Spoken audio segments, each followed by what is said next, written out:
I'm Brandon Lang, and this is your Wednesday edition of My Two Cents. And we'll get to another free pick winner in just a moment after the Wisconsin Badgers get it done over the Indiana Hoosiers in OT last night. Tonight, we go to St. Joe's, Philadelphia, where the Hawks are hosting UMass. We'll break it down for you in just a second.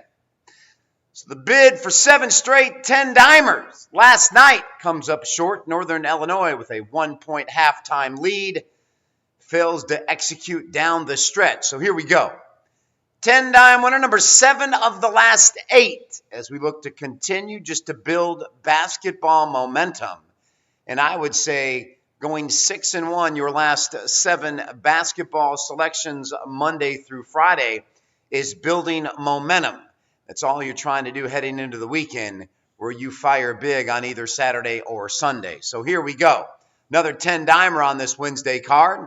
Let's get her done, and we'll, of course, build towards the weekend. All right, free pick winner in a moment. My 2 cents. So you're Blake Griffin, and you're getting your drink on, and you're chilling in a bar, and people know if you're around Blake Griffin that he's a little sensitive. I wouldn't say insecure, but he's a little sensitive, mama's boy. So when people start ribbing him or getting on him or needling him, playfully going after him, he doesn't react to it very well. Seems like a good friend of his took it a little too far, and Blake proceeds to pop him once inside the bar, once outside the bar. Guy gets a black eye, and people think that story is going to go away. Of course, Griffin then leaves the team. This guy stays with the team as he is an employee of the team. And then, of course, when they arrive in Indiana, he heads home after that.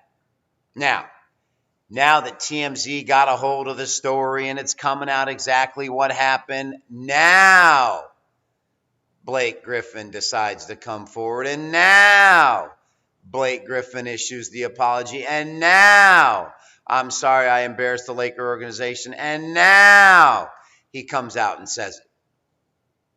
Why can't, after the fact, when something happens, they can come out and say, hey, we had an altercation, we squished it, everything's okay?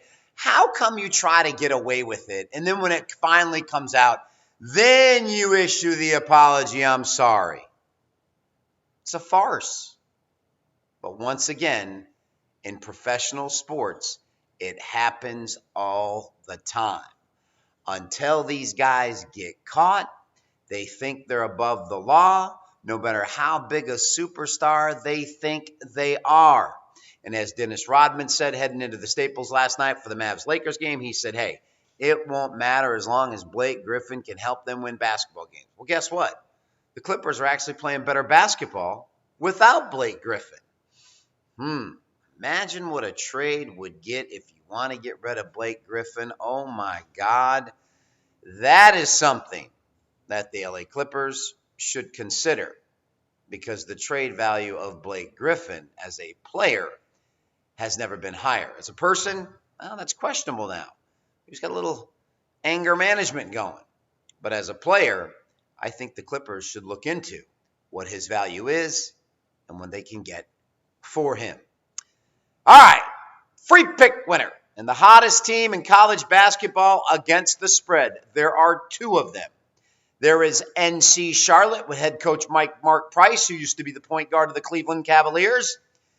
And it's the St. Joe's Hawks with Phil Martelli. Now, this team is on an absolute tear. They have covered 7 in a row with a push. They've won 7 of 8 straight up, 7 of 8 against the spread, or actually 7 straight with a push. The lone push when they lost at home to Villanova, 86-72, is a 14-point home dog. Then, of course, they were balling, up 13 with 7 minutes to go against VCU when they imploded, gave up the lead, ended up losing the game by 3 as a 1-point favorite.